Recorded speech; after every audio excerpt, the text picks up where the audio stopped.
So hello everyone, फिर से हम वहीं से वीडियो स्टार्ट कर रहे थे जहाँ से पिछली बार कट गया था। तो यहाँ से पिछली बार कट गया था, इस क्वेश्चन को हम बताना चाह रहे थे, उससे पहले ही कट गया था। तो अब यहाँ से हम लोग कंप्लीट करेंगे। तो हम लोग इस तरह के क्वेश्चन को कैसे बनाना होता है वो बेसिक अप्रोच हम लोग देख लिए थे।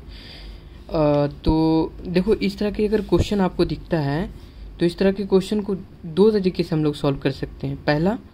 पहला तो हम आपको बता चुके हैं कि क्या करना होता है कि नीचे हमें जीरो बनाना होता है, तो वो आप लोग देख चुके हैं। दूसरा क्या होता है, वो बेसिक मेथड होता है, तो वो भी पहले देख लेते हैं ताकि कई क्वेश्चन में उसका भी ज़रूरत पड़ सकता है, तो आप उससे भी सॉल्व कर सकते हो। जैसा कि हम पिछली बार बोल रहे थे, मतलब इस क्वेश्चन को बनाने के दौरान हम ये बोल रहे थे कि वेरिएबल सेपरेबल के थ्रू कर सकते हैं। तो वो क्या मेथड था एग्जैक्टली वो देख लेते हैं, फिर उसके बाद ये क्वेश्चन करते हैं। ठीक है, तो इस क्वेश्चन को भी रहने देते हैं, पहले वो सीख लेते हैं, उसके बाद ये करते हैं। तो वो हम क्वेश्चन को पहले देखते हैं। तो इस तरह के क्वेश्चन, मान लो कि अगर क्वेश्चन आपको दिया हुआ है, एक मिनट हम थोड़ा फ्रेम में आ जाए, फिर से फ्रेम में गाइड देख रहे हैं तो अब दिख रहा होगा। ये हमारा क्वेश्चन लिख रहे हैं, P tan x plus Q tan y equals to tan z। ठीक है, इस तरह के क्वेश्चन अगर रहेगा आपको तो देखो, ये क्वेश्चन बेसिकली यही क्वेश्चन, इससे परेशान मत हो जाना। ये इसी टाइप का ये फॉर्म है।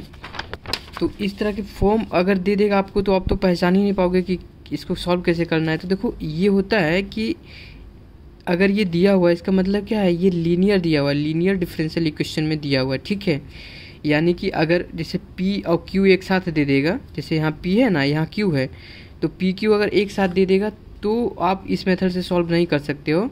लेकिन ये तो अलग अलग है, तो इसी मेथड से सॉल्व करोगे। तो इसको लिखने का तरीका क्या होता है, फिर से बाहर हो गया। इसको लिखने का तरीका ये होता है कि P जैसी दिखे आपको तो P में क्या लिख देना आपको पता है ना कि P का क्या होता है, del z upon del x होता है। तो इसका मतलब ये नहीं कि इसको ये लिख दोगे, इसका बेसिक फॉर्म होता है बनाने का कि ऊपर में dx लिखना है। P की अगर P के साथ जो भी मल्टीप्लाई रहता है तो ऊपर dx लिख के नीचे में जो मल्टीप्लाई रहता है वो लिख देना, यानी tan x बराबर का साइन लगा देना है। फिर यहाँ पे क्या करना है, Q है तो Q की जगह पर आपको पता है dy लिखना होता है, तो dy और नीचे में क्या लिख देना, tan y।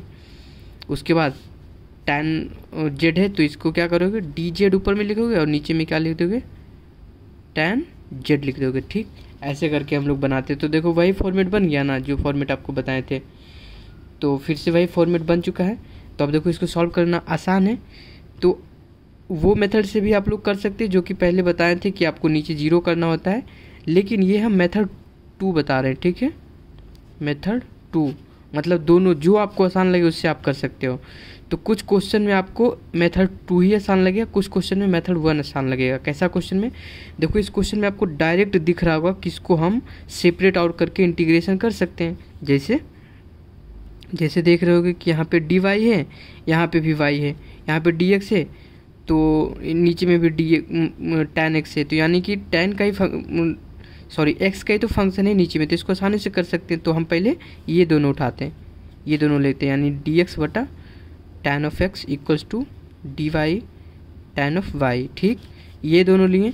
अब देखो, इसको हम लोग नहीं कर सकते हैं, इसको क्या लिखेंगे, tan x है यहाँ पे, तो tan x का आपको पता ही होगा कि अगर इंटीग्रेशन करेंगे दोनों तरफ ये, तो इंटीग्रेशन करने के बाद इसका बन जाएगा, आपका क्या बनता है इसका शायद आप ऐसे करके तो लिख ही सकते हो कि tan का अपोजिट जब करोगे तो ये cot बनेगा, तो cot x dx इसको लिख सकते हो बराबर में tan y है, तो यहाँ पर भी इसको क्या लिख सकते हो, cot ऑफ y dy लिख सकते हो। ठीक है, सॉरी ये dx है, यहाँ पे dy है। ठीक है, तो ये लिख सकते हो। अब देखो, इसका इंटीग्रेशन आपको पता ही होगा, फॉर्मूला इसका होता है कि cot x का अगर इंटीग्रेशन करते हो इसका फॉर्मूला क्या हो जाता है, इसका हो जाता है log ऑफ sin x। उसी तरह से इसका भी हो जाएगा कितना, log ऑफ sin y हो जाएगा, क्योंकि y है। और कांस्टेंट लिखना होता है तो कांस्टेंट को भी c में ही लिख लेते हैं, यानी log ऑफ c ले लेते हैं। ठीक है, तो यहाँ से क्या बन गया, यहाँ से तो ये बन गया sin x और यहाँ से बन गया sin y इंटू सी, और यहाँ पे log लगा दो, यहाँ पे भी log लगा दो, ये है। अब देखो यहाँ से लॉग लॉग खत्म हो जाएगा। लॉग का प्रॉपर्टी होता है कि दोनों इंटू में कर सकते प्लस रहता है तो यहाँ पर से साइन एक्स इक्वल्स टू क्या लिख देते हैं, साइन बाई, और सी है तो सी को आगे में मल्टीप्लाई कर देते, तो ये हमारा आ गया पहला। तो इसको हम ऐसे तो लिख ही सकते हैं कि साइन एक्स बटा साइन बाई इक्वल्स टू सी, ऐसे लिख सकते हैं। इसको इधर भेज दिए तो ये एक ही क्वेश्चन हमें मिल गया। उसी तरह से फिर से हमें, क्योंकि दो बनाना होता है हमेशा, तो अब देखो फिर यहाँ से भी हमें दिख रहा है कि अब की बार ये दोनों ले लेते हैं, ठीक है। ये आप किसी को भी दो उठा के करोगे तो आराम से हो जाएगा। तो अब की बार हम ये दोनों उठाते हैं, तो ये दोनों लेने के बाद क्या बनेगा यहाँ पे, d y tan of y equals to d z upon tan of z, ये बन जाएगा। तो अब देखो फिर से वही मेथड अपनाना है, तो ये हमारा फिर से जब करेंगे इसे तो ये कितना बनेगा, ये बन जाएगा आपका, यहाँ पे इंटीग्रेट करोगे तो ये cot of y d y, और यहाँ पे ये क्या बन जाएगा, tan है नीचे में तो इसको ऊपर जब होगा तो ये बन जाएगा हमारा cot of z d z. फिर इसका जब करोगे तो ये बन जाएगा हमारा लॉग ऑफ बाई, और इधर क्या बन जाएगा, log of Z plus log of C. उसी तरह से बस फिर से इसको जब करेंगे तो डायरेक्ट ये क्या बन के आ जाएगा हमारा, ये सॉरी बाई लिख दी यहाँ पे, बाई नहीं होगा, गड़बड़ हो गया था। लॉग ऑफ क्या बनेगा, साइन ऑफ बाई बनेगा ना, sine of y equals to log of, यहाँ पे कोट जेड था तो ये बन जाएगा हमारा साइन जेड बनेगा, और सी है तो लॉग ऑफ कांस्टेंट सी ले लेते हैं तो ये सी हो गया हमारा। इसका कितना आ जाएगा डायरेक्ट, बाई बटा sine z equals to C2, यहाँ पर C2 ले लेते हैं क्योंकि पहले C1 यूज कर चुके हैं, तो ये हो गया हमारा। अब देखो फाइनल आंसर क्या लिखेंगे, ये इक्वेशन 2 हो गया। फ्रॉम इक्वेशन 1 एंड 2 से हम डायरेक्ट इसका लिख सकते हैं, तो फाई ऑफ पहला जो आया था वो पहला क्या आया था, ये आया था, तो इसको लिख देंगे यानी साइन ऑफ एक्स बटा साइन ऑफ बाई लिख देंगे, और यहाँ पे क्या लिखोगे, ये वाला लिख देंगे यानी साइन ऑफ बाई बटा साइन ऑफ जेड लिख देंगे। यही हमारा क्या हो गया, आंसर हो गया फाइनल। तो देखो इस तरह के क्वेश्चन में आपको डायरेक्ट दिखाई दे रहा था कि इसका इंटीग्रेशन तो आसान है कर देना, यानी वेरिएबल से सेपरेट करके इसको आसानी से कर सकते हैं, लेकिन सबका तो नहीं होगा ना। वो जो पहले हम क्वेश्चन करवाए हैं ये सब में देखो लगाना बहुत मुश्किल है, क्योंकि ये dx है ऊपर में, dx से यहाँ पे देखो तीनों फंक्शन आ गए, x का भी है, y का भी है, z का भी है। नीचे में अगर सिर्फ x का फंक्शन रहता तब इसको कर सकते थे वेरिएबल से सेपरेबल से, जैसा भी किए, लेकिन यहाँ पे तीनों फंक्शन है तब तो ये करना बहुत मुश्किल हो जाएगा। तो इसीलिए ये सब में वो अप्लाई नहीं हो पा रहा था, लेकिन ये भी आपको प्रोसेस पता होना चाहिए। फिर मान लो एक तरह के और क्वेश्चन हम लेके आपको बताते हैं, क्योंकि ये वाला क्वेश्चन में कुछ लोग को शायद दिक्कत आ रहा था। आज हम टेलीग्राम पे देख रहे थे तो उसमें कुछ लोग को ये प्रॉब्लम हो रहा था, तो हम कोई अच्छा सा क्वेश्चन लेते हैं जिसमें से कि बन जाए, मतलब कुछ और कॉन्सेप्ट आपको सीखने को मिले। तो जैसा कि हम एक क्वेश्चन लिखते हैं, वैसे ये क्वेश्चन जो भी बताने जा रहे हैं ये प्रीवियस ईयर का तो नहीं है, लेकिन ये क्वेश्चन बहुत अच्छा है जिससे आपका कंसेप्ट क्लियर हो जाएगा। p plus of 3q equals to 5z plus tan of y minus 3x, ऐसे है। तो देखो इसको पहले क्या है, हमें उस फॉर्म में चेंज करना पड़ेगा, सॉल्यूशन जब करोगे तो उस फॉर्म में चेंज करना पड़ेगा। यहाँ पे देखो p है, यहाँ पे q है, सब अलग अलग है बिल्कुल, p अलग है, q अलग है, और अदर जो पार्ट है z वाला वो बिल्कुल अलग है। तो इसको हम क्या लिखते हैं कि dx लिखते हैं p की जगह पे, और p में जो भी रहता है मल्टीप्लाई में उसे नीचे लिखते हैं। तो यहाँ पे नहीं कुछ है तो 1 ही होगा, तो 1 लिख दिए बराबर। यहाँ पे क्या होगा, dy बटा मल्टीप्लाई 3 है तो 3 नीचे हो जाएगा, और ये कितना हो जाएगा, dz बटा पूरा यानी 5z plus of tan y minus 3x। थोड़ा फास्ट करें ताकि और भी क्वेश्चन बताने हमें, तो ये वीडियो सोच रहे थे काफ़ी जल्दी ख़त्म हो जाए। तो देखो यहाँ से आपको दिख रहा है वेरिएबल सेपरेबल ही दिख रहा है, क्यों, क्योंकि देखो इसका इंटीग्रेशन करना बिल्कुल आसान है, इसका भी करना आसान है, लेकिन इसका करना थोड़ा मुश्किल है, क्योंकि हमेशा आपको जब भी वेरिएबल सेपरेबल लगाओगे तो क्या करना है आपको, दो फंक्शन, तो ये दोनों को तो बिल्कुल आसानी से मिल जाएगा, ये दोनों को आसानी से मिल जाएगा, लेकिन इसको भी तो करना पड़ेगा किसी, या तो इससे इसका करो या फिर इससे इसका करो, तो किसी से करना पड़ेगा। तो पहले जो आसानी से बन रहा है उसका देख लेते हैं करके। तो यहाँ पर क्या ले लेते हैं, dx बटा 1 बराबर dy बटा 3। इसका क्या बन जाएगा, इसका जब करोगे तो x बन जाएगा, और इसका जब करोगे तो ये कितना बन जाएगा, बराबर ऑफ 3 ऑफ बाई बन जाएगा। इंटीग्रेशन कर रहे हैं, अब इतना तो समझ ही रहे होंगे, इन दोनों का इंटीग्रेशन कर रहे हैं तो यहाँ x बन गया, यहाँ पे 3 बाई, अब c अपना मन से लगाना होता है कांस्टेंट, तो वो लगा दिए, तो यानी क्या बन गया, x माइनस ऑफ 3 बाई बराबर c। ठीक है, ये एक इक्वेशन हमारा बना। उसी तरह से फिर से बनाना है, तो अब ये दोनों को तो यूज करके बना लिए। अब तो या तो इसको यूज करके इसका थ्रू निकाले या इससे यूज करके इसका निकाले, किसी का भी ले लेते। तो मान लेते हम ले लिए dx बटा 1 क्योंकि 1 दिख रहा है, और एक ये ले लेते हैं तो dz बटा 5z plus of tan of by minus 3x। तो देखो यहाँ पर ये क्या है, ऊपर में z है लेकिन इसमें फंक्शन क्या क्या है, z भी है, x भी है, बाई भी है, तीनों आ गया। तब तो ये डिफरेंस इंटीग्रेट करना बहुत मुश्किल होगा। ये सब तो था तो आसानी से कर दिए, लेकिन इसमें मुश्किल हो गए। तो इसमें आसानी क्या कैसे होता, जब सिर्फ z का ही फंक्शन रहता तब आसानी होता। तो मान लो कि इसको हमें कुछ अगर मान लेते हैं तब ये आसानी से बन जाएगा। तो क्या करेंगे यहाँ पर, लेट बाई माइनस 3x, क्योंकि यही हमें दिक्कत देने वाला था। ये पोर्शन पूरा प्रॉब्लम क्रिएट कर सकता था। ठीक है, तो इसी को हमको मान लिए हैं कि कोई मान लेते हैं कांस्टेंट, कोई मान लेते हैं c2 मान लेते हैं, चलो ये कांस्टेंट एक मान लिए। तो अब देखो क्या हो गया, dx बटा 1 equals to dz 5z plus tan of c2। अब देखो ये पूरा इंटीग्रेट हो ही जाएगा ना, क्योंकि ऊपर z है तो यानी z के रिस्पेक्ट में सारे को करना था। तो देखो नीचे में भी z है और ये तो कांस्टेंट है, तब आप कर सकते हैं आसानी से। तब देखो करेंगे इंटीग्रेशन तो क्या बन जाएगा, यहाँ पर तो बनेगा x ओनली। ठीक है, यहाँ पे क्या बनेगा, तो यहाँ पर क्या होता है कि नीचे में जो है तो इसको ln ऑफ यानी log ऑफ 5z प्लस ये z है प्लस tan c2 ऐसे लिखते हैं, और जो भी z के साथ रहता है उसे हम लोग नीचे में लिख देते हैं। तो ये हो गया 5, ये यहाँ 5 हो गया, और कांस्टेंट लगाना होता है तो ln ऑफ c मान लो कांस्टेंट लगा दिए। ठीक, तो ये लगाने के बाद अब कितना आ गया हमारा वैल्यू पूरा x equals to ln of 1 बटा, चलो 5 को हम लोग इधर भेज देते। ठीक है, तो ये इधर भेज दिए, यहाँ पे ln ऑफ 5 बनेगा, लेकिन कांस्टेंट है तो चलेगा, तो उतना ही लिख सकते हैं।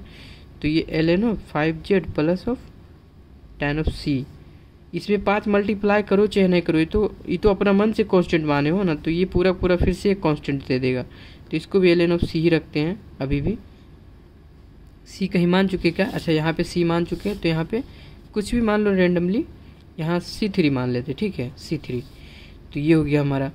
तो देखो ये भी एक हमारा क्या निकल के आ गया, ये दूसरा इक्वेशन निकल के आ गया। तो अब हम दोनों को मिला के यूज करके लिख देंगे, जैसा कि हम लोग हमेशा से आंसर लिखते आए हैं अपना। तो इसका आंसर क्या लिखोगे, 5 ऑफ पहला हमारा क्या निकल के आया, ये निकल के आया, तो ये लिख देंगे, यानी कि यहाँ हो जाएगा आपका x minus of 3y comma, अब ये पूरा दे दो, यानी 5 minus of ln of 5z 5x है ये, ln of 5z plus of tan of c2 ये, और ये कांस्टेंट तो लिखना होता है नहीं, तो ये लिख दिए हम लोग। ठीक है, अब देखो c2 हम लोग कुछ माने थे ना, वो क्या माने थे, बाई माइनस 3x, तो उसे पुट कर देंगे 3y comma 5x minus of ln of 5z plus of ये हमारा बाई माइनस 3x। c2 बराबर यही ना माने थे, सॉरी यहाँ tan भी आएगा, तो tan यहाँ tan लिखा हुआ है। ठीक है, इस पर ध्यान देना, थोड़ा छोटा लिखा गया, तो ये 5 ऑफ इतना हो गया, ये देखो आंसर हो गया। तो यहाँ से क्या आप इस क्वेश्चन से समझे कि अगर कोई फंक्शन थोड़ा सा प्रॉब्लम क्रिएट कर सकते हैं तो उतना बराबर हम कुछ मान के और आंसर तक फाइनल पहुँच सकते हैं। तो इस तरह से हम लोग सॉल्व कर सकते हैं इसे। ठीक है, तो देखो 1-2 क्वेश्चन और करते हैं, जितना ज़्यादा क्वेश्चन करोगे उतना ज़्यादा आपका कॉन्सेप्ट क्लियर होगा। ठीक, तो क्वेश्चन तो करते ही रहो, ये पेज अभी ख़त्म नहीं हुआ तो क्यों बर्बाद करें दूसरा।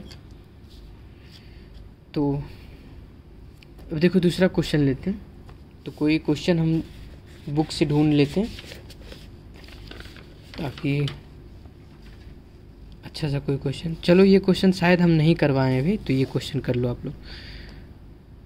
D X Y square plus Z square बराबर D Y X Y D Z minus of x Y. देखो इस तरह से क्वेश्चन दे दिया आपको, तो बस इसमें देखो आप क्या कर सकते हो। देखो इस क्वेश्चन में देखो वेरिएबल सेपरेबल लगा सकते हो क्या? तो वेरिएबल सेपरेबल देखो इसमें लगा सकते हो, ये दोनों में। क्यों लगा सकते हो? क्योंकि यहाँ पे देखो बाई के रिस्पेक्ट में, ठीक है। तो एक तो बाई है लेकिन एक्स एक्स्ट्रा आल है, तो इसको हमको थोड़ा सा अगर अरेंज हो जाता तब काम बन सकता था। तो देखो यहाँ से हमें दिखाई दे रहा है कि अगर ये दोनों को लेंगे तो क्या होगा कि एक्स से एक्स इसमें कट जाएगा और बचेगा यहाँ पे सिर्फ बाई, और यहाँ पे बाई ही है, यहाँ पे जेड है। ये शायद क्वेश्चन हम गलत ना लिखे हो, तो गलत क्वेश्चन थोड़ा लिख दिए, यहाँ पे जेड होना चाहिए। ये क्वेश्चन हम बेसिकली बताना चाह रहे थे आपको। ये जो क्वेश्चन दिख रहा होगा, तो ये आखिरी क्वेश्चन कर लेंगे, उसके बाद हमारा कंप्लीट हो जाएगा। तो अब देखो यहाँ से क्या कर देंगे, ये दोनों पहले हम ले रहे हैं, तो डी वाई और minus of x y equals to d of z, और यहाँ पे कितना हो जाएगा माइनस ऑफ एक्स जेड हो जाएगा। अब देखो एक्स से एक्स ये ख़त्म हो गया, तो माइनस भी ख़त्म कर दो, तो ये बाई हो गया, यहाँ पे क्या हो गया डी जेड बटा जेड हो गया। तो अब देखो इसको तो आसानी से कर सकते हैं वेरिएबल सेपरेबल के मेथड से, तो इंटीग्रेट कर देंगे बोथ साइड। ये सब लिख देना यहाँ पे, इंटीग्रेट बोथ साइड। तो यहाँ से क्या बन जाएगा एल एन ऑफ बाई बन जाएगा, और यहाँ पे बन जाएगा एल एन ऑफ जेड और plus l n of c. तो ये क्या बन जाएगा l n of y equals to l n of Z c, और एल एन ये दोनों खत्म हो जाएगा, तो बाई इक्वल्स टू क्या बनेगा जेड ऑफ सी बन जाएगा। ठीक, ये क्वेश्चन बन गया। अब उसी तरह से दूसरा भी हमें करना पड़ेगा। तो दूसरा हो सकता है क्या? दूसरा होना पॉसिबल ही नहीं है, क्योंकि इसमें आप कट ही नहीं सकता, क्योंकि यहाँ by square plus Z square है। ये इसमें तो दिखाई दे रहा था कि कटने के बाद हमें ये फंक्शन आसानी से बन जा रहा था, लेकिन इसमें करने में मुश्किल हमें हो रही थी या हो जाएगी। तब देखो क्या करेंगे, एक इक्वेशन निकाल दिए तो एक और हमें निकालना है, तो आप दोनों में से कोई भी मेथड से एक और निकाल सकते हैं। तो देखो यहाँ से हमें दिखाई दे रहा है, पहला अप्रोच पर आवो कि नीचे जीरो बनाते थे, उस पर अब आ जाते हैं। एक निकाल दिए ना, तो एक जीरो वाला से निकाल लेते हैं। तो अब देखो यहाँ पर अगर क्या करें कि मतलब नीचे वाला कट जाए पूरा, तो यहाँ पर हमें दिखाई दे रहा है कि यहाँ बाई स्क्वायर है और यहाँ पे एक एक्स वाई माइनस में तो है, चलो कुछ हो सकता है। अगर यहाँ पे एक्स से मल्टीप्लाई करेंगे तो यहाँ पे क्या बनेगा एक्स बाई स्क्वायर। यहाँ पे अगर बाई से, क्योंकि यहाँ बाई है, तो यहाँ बाई से अगर मल्टीप्लाई करेंगे तो यहाँ भी क्या बन जाएगा एक्स ऑफ बाई स्क्वायर, यानी ये दोनों तो कट जाएगा। उसी तरह से जेड जो होगा यहाँ पे एक्स मल्टीप्लाई होगा, क्योंकि यहाँ पे अगर एक्स मल्टीप्लाई करोगे तो नीचे भी करना पड़ेगा, तो यहाँ पे एक्स रहेगा और यहाँ पे जेड रहेगा, तो ये दोनों कट सकता है। तो इस तरह से आपको सोचना है दिमाग लगा के। तो देखो हम सोच लिए क्या कि ये क्वेश्चन आपको दिख रहा है ना, ये क्वेश्चन को हम लोग कर रहे हैं, तो ऐसे थोड़ा सा तिरछा रखें ताकि आपको समझ में आए। तो देखो हम ऊपर मल्टीप्लाई किए तो डी एक्स पहले वाला ये अप्रोच से चल रहे हैं, और नीचे में क्या बन जाएगा एक्स मल्टीप्लाई हो जाएगा यहाँ पे by square plus Z square में, प्लस ऑफ यहाँ पे बाई मल्टीप्लाई करें डी वाई में, तो यहाँ पे भी प्लस ऑफ बाई मल्टीप्लाई करेंगे तो यहाँ माइनस ऑफ बाई, यहाँ पे देखो है, तो यहाँ पे मल्टीप्लाई किए, उसके बाद प्लस ऑफ जेड, और यहाँ पे भी जेड मल्टीप्लाई किए। हमेशा आपको पहला अप्रोच की ऐसा क्यों हम सोचे कि यहाँ एक्स मल्टीप्लाई करते बाई, हम आपको बताएं कि हमेशा क्या तुक्का लगाना है। जब भी इसमें क्या होता है कि हिट एंड ट्रायल मेथड से सोचना होता है, तो वो आप लोग एक्स हमेशा रख के देखना, क्योंकि डी एक्स है तो उसमें एक्स रख के देखना, डी वाई है तो बाई रख के देखना, जेड रख के देखना कुछ बन रहा है क्या। वो नहीं बन रहा है तो फिर 1/x रख के देखेंगे, वो नहीं बन रहा होगा तब फिर कुछ और सोचेंगे। तो पहला हमारा काम वही होता है, तो वही काम करिए। यहाँ पे प्लस ऑफ, यहाँ पे भी जेड लगाएंगे, यहाँ पे माइनस ऑफ एक्स जेड है। ठीक, अब देखो नीचे में क्या बन जाएगा, ये भी नीचे वाला सॉल्व कर रहे हैं, तो एक्स बाई स्क्वायर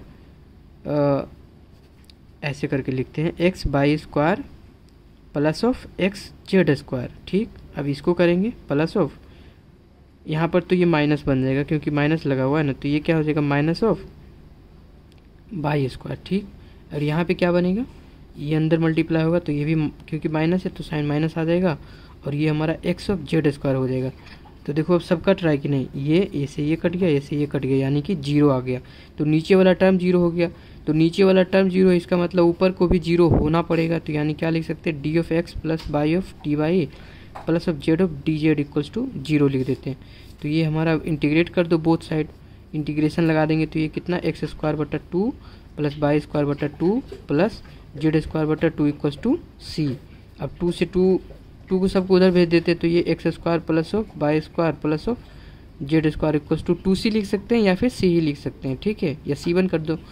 तो ये हमारा इक्वेशन 2 निकल के आ गया। तो 1 तो हम लोग उस मेथड से निकाले थे, लेकिन देखो दूसरा हम इस मेथड से निकाल दिए, तो कोई दिक्कत नहीं, आपको दोनों इक्वेशन सिर्फ मिलना चाहिए। तो फाई ऑफ आंसर अब लिख दोगे by of Z C, sorry ये सी का तो कोई कंसेप्ट आता ही नहीं है, तो आप लोग सिर्फ ऐसे करके लिखोगे, यहाँ पर हम कर दें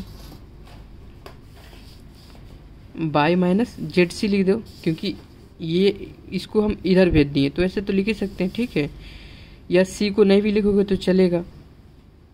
और उसके बाद फिर ये वाला लिख देंगे, तो यानी x square plus of Y square plus of Z square.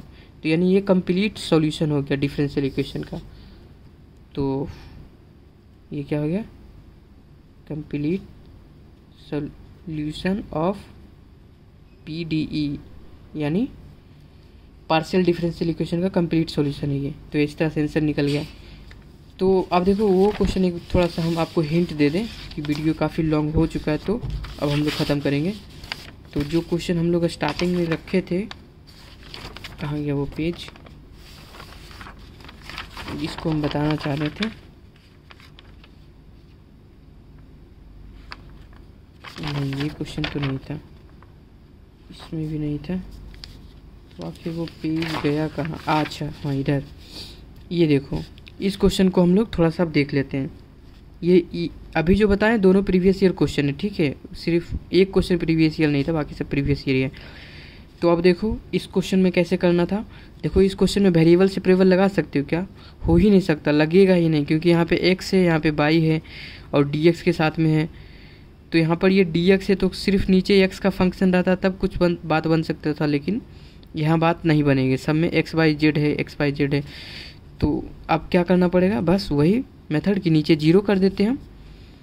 तो जीरो कैसे हो सकता है, यहाँ पर थोड़ा सोचना पड़ेगा दिमाग लगा के कि देखो जीरो तब हो सकता है कि यहाँ पे अगर हम x मल्टीप्लाई करते हैं तो x यहाँ पे मल्टीप्लाई करते हैं, पहले तो बोले x मल्टीप्लाई करके ही सोचना, यहाँ x करेंगे तो यहाँ पे x मल्टीप्लाई होने के बाद क्या बन जाएगा, एक्स स्क्वायर जेड बनेगा और प्लस ये बन जाएगा हमारा x y z, x y z बन जाएगा, ठीक है, नीचे वाला। और यहाँ पे बाई मल्टीप्लाई करेंगे तो यहाँ पे भी एक्स वाई जेड बनेगा, और यहाँ पे क्या बन जाएगा, जेड मल्टीप्लाई करते हैं तो जेड एक्स स्क्वायर बन जा रहा है। तो आपको देखो यहाँ से थोड़ा सा दिखाई दे रहा होगा कि एक्स का तो करे, एक्स अगर यहाँ पे मल्टीप्लाई कर रहे हैं तब तो ये बन रहा है फॉर्मेट, यहाँ पे भी बाई बन रहा है, लेकिन कटेगा नहीं, क्योंकि माइनस प्लस यहाँ भी माइनस रहता है तब कट पाता शायद। तो यहाँ पे हम क्या करेंगे कि माइनस ऑफ जेड यहाँ पे लगा के अगर देखते हैं तब देखो कट सकता है। यहाँ ये माइनस बन गया, क्योंकि माइनस वाला टर्म तो एक ही है ना, तो कटेगा कैसे। तो हम क्या दिमाग लगाएं कि ऊपर हम x तो लिखते हैं डी एक्स, ठीक, यहाँ पे एक्स जेड और यहाँ पे x प्लस बाई हो गया, ऊपर में यहाँ पे बाई यहाँ पे लिखते हैं डी वाई और यहाँ पे प्लस बाई ऑफ जेड और ये x माइनस ऑफ बाई, यहाँ बाई लगाएं तो यहाँ भी बाई लगाना पड़ेगा, ये तो क्वेश्चन में था। अब देखो यहाँ पे हमें फंस जा रहे हैं बार बार, तो यहाँ पे क्या करते हैं माइनस ऑफ जेड लगा देते हैं, तो ये क्या हो गया डी जेड और प्लस ऑफ यहाँ पे जब करेंगे तो यहाँ minus of x square plus by square, ये बन गया, ठीक है, माइनस यहाँ पे लगा दिए। अब देखो इसको सॉल्व करके देखते हैं क्या नीचे कट पाता है कि नहीं। तो मल्टीप्लाई करेंगे ये तो कितना बनेगा, एक्स स्क्वायर जेड बन जाएगा, और ये मल्टीप्लाई कर रहे हैं तो ये एक्स बाई जेड बनेगा, ठीक, यहाँ मल्टीप्लाई कर रहे हैं तो ये कितना बन रहा है, एक्स बाई जेड बन रहा है plus of x by Z, और इधर मल्टीप्लाई कर रहे हैं तो जेड बाई स्क्वायर बन रहा है, और यहाँ को मल्टीप्लाई कर रहे हैं तो जेड ऑफ एक्स स्क्वायर, और यहाँ पे कर रहे हैं तो ये माइनस ऑफ ये भी क्या बन रहा है जेड ऑफ बाई स्क्वायर। तो देखो माइनस इसीलिए लगाए थे ताकि दोनों सब कट जाए हमें, क्योंकि क्वेश्चन से दिखाई दे रहा था कि यहाँ माइनस नहीं लगाएंगे तो कटेगा ही नहीं कभी। तो देखो यहाँ से अब कट रहा है ना, ये टर्म कट गया, और कौन कटेगा, और हमारा कटेगा ये टर्म कट जाएगा। अब देखो ये दोनों नहीं कटा है, ठीक है। ये दोनों क्यों नहीं कटा है, शायद यहाँ पे हमें कुछ मिस्टेक्स हुए होंगे। Z square minus x square, और क्योंकि यहाँ से मल्टीप्लाई किए तो जेड एक्स वाई जेड, और शायद यह तो कहीं क्वेश्चन में तो हमारा गलती नहीं था। यहाँ पे बाई अगर ले रहे हैं तो एक्स वाई जेड, तो यहाँ देखो थोड़ा प्रॉब्लम क्रिएट कर रहा है कि ये हमारा नहीं कट रहा है, ठीक है। तो हम क्या करते हैं इसमें कि मान लो अब की बार हम यहाँ पे बाई लेते हैं, यहाँ पे हम लोग एक्स ले लेते हैं, ठीक है। यहाँ पे बाई, यहाँ पे एक्स लेंगे, क्योंकि यहाँ से हमें पता चल रहा है कि ये जो कटने वाला टर्म है वो टर्म नहीं कट पा रहा है, क्योंकि एक्स वाई जो है ये दिक्कत दे रहा है इस बार। तो एक्स वाई वाला टर्म कटना चाहिए था, तो वो नहीं कट रहा है, तो हमें थोड़ा सा इसको चेंज किए हैं कि यहाँ पे बाई, यहाँ पे एक्स ले लेते हैं। तो इनिशियल जो मेथड था वो हमारा काम नहीं किया, तो अब क्या करते हैं, यहाँ पे बाई ऐसा लिख सकते हैं, क्योंकि यहाँ पे मल्टीप्लायर में कुछ भी चाहिए होता है, तो यहाँ पे बाई लिख लिए, by D x plus of यहाँ पे क्या हो गया एक्स डी वाई, और यहाँ पे क्या हो गया माइनस ऑफ, क्योंकि माइनस ये तो लेना ही पड़ेगा तब ये कट पा रहा था, जेड ऑफ डी जेड, ये लिख दिए। और नीचे में क्या हो गया, हमारा क्वेश्चन था हमारा यहाँ जेड था, तो यहाँ पे क्या लिए by of Z x plus of by, इसमें एक्स लिए थे तो एक्स से मल्टीप्लाई करना पड़ेगा, x Z x minus of by, और यहाँ पे माइनस जेड लिए थे तो यहाँ पे माइनस जेड से हमें मल्टीप्लाई करना पड़ेगा, x square plus by square. ऊपर वाला को तो रहने देते हैं, इसे हम लोग थोड़ा सा सिंप्लीफाई करते हैं, क्या कट रहा है। तो देखो ये करने के बाद कितना बन रहा है हमारा, एक्स बाई जेड बन रहा है, ठीक है। इसको करने के बाद ये हमारा बन रहा है बाई स्क्वायर जेड बन रहा है, ठीक। और ये जाएगा तो एक्स स्क्वायर जेड बनेगा, और ये इधर जाने के बाद क्या बन रहा है, एक्स बाई जेड माइनस में आ गया। देखो यही माइनस प्लस में हमें दिक्कत हो रहा था, क्योंकि ये कट नहीं पा रहा था, इसलिए फिर से कुछ दिमाग लगाएं। तो ये हमारा जेड ऑफ एक्स स्क्वायर और minus of Z by square. अब देखो सारा सारा खल्लास हो जाएगा, ठीक। ये सब कट गया, यानी कि नीचे वाला टर्म जीरो आ गया, तो ऊपर को भी जीरो होना पड़ेगा। तो यानी कि बाई ऑफ डी एक्स ऊपर वाला लिख रहे हैं plus of x of d y minus of d z equals to zero, ये कर दिए। देखो थोड़ा कहीं पर हम लोग सॉल्यूशन इसका लिख देते हैं, चलो ऐसे करके लिख देते हैं यहाँ से, आप लोग बस नोट कर लेना अच्छे तरीके से। अब देखो इसको क्या करना है, बस इंटीग्रेशन ही तो कर देना है। तो इंटीग्रेशन करने के लिए क्या है, देखो ये डी एक्स के रिस्पेक्ट में करना है, यहाँ बाई आ गया तो क्या हो गया, यहाँ पे ये कांस्टेंट को मान लेंगे, इसको ऐसे तो बताएंगे आपको, ये कांस्टेंट मान लोगे तो ये क्या बन जाएगा बाई, और यहाँ पे एक्स लगा दोगे, ठीक है। प्लस ऑफ इसका इंटीग्रेशन करोगे तो एक्स तो कांस्टेंट रह गया, तो एक्स मान लो कि इंटीग्रेशन से बाहर निकल गया, और बाहर निकलने के बाद डी वाई है तो क्या होता है बाई लगा देते हो, माइनस ऑफ यहाँ पे जेड है, तो जेड तो जेड के रिस्पेक्ट में कर रहे हैं, तो ये तो बनेगा क्या जेड स्क्वायर बटा 2 बन जाएगा, इक्वल्स टू सी बन जाएगा। तो देखो ये इक्वेशन बना लिए। उसी तरह से आपको दूसरा ढूंढना है, ठीक है, और दूसरा ढूंढने के बाद आप इसका फाइनल आंसर लिख दोगे। तो ये भी काफ़ी लॉन्ग वीडियो हो गया, तो आप लोग समझ गए होंगे कि इस तरह से कैसे हम लोग बनाते हैं इस तरह के क्वेश्चन को। तो ये आप लोग कर लेना, और इसी तरह से आप 2 निकाल के इसको पूरा कंप्लीट कर लेना। तो हम एक अप्रोच आपको बता दिए हैं, और इसके बाद अब लगता है कि लगभग आपको क्वेश्चन हो जाएंगे।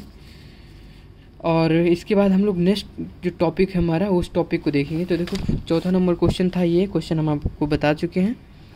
तो इस तरह के जितने क्वेश्चन हैं, अब 2-4 क्वेश्चन और हैं। तो देखो ये जो लास्ट वाला जो भी क्वेश्चन कराए थे, इसमें थोड़ा सा आपको ज़्यादा सोचना पड़ा, डिफ़िकल्टी लेवल था, लेकिन ज़्यादातर क्वेश्चन में आपको नहीं मिलेंगे। तो कुछ डिफ़िकल्टी वाले भी क्वेश्चन कर लेना ताकि आसान रहे। तो उसके बाद फिर अब हम लोग 5वां जो टाइप का क्वेश्चन रहता है ये क्वेश्चन, और 6ठा में जो क्वेश्चन पूछा जाता है ये क्वेश्चन, ये सब क्वेश्चन, अब यही 2 तरह के क्वेश्चन मेनली बचा है। तो इस दोनों क्वेश्चन को हम लोग देख लेंगे अगले लेक्चर में। तो मिलेंगे नेक्स्ट वीडियो में, तब तक के लिए बाय।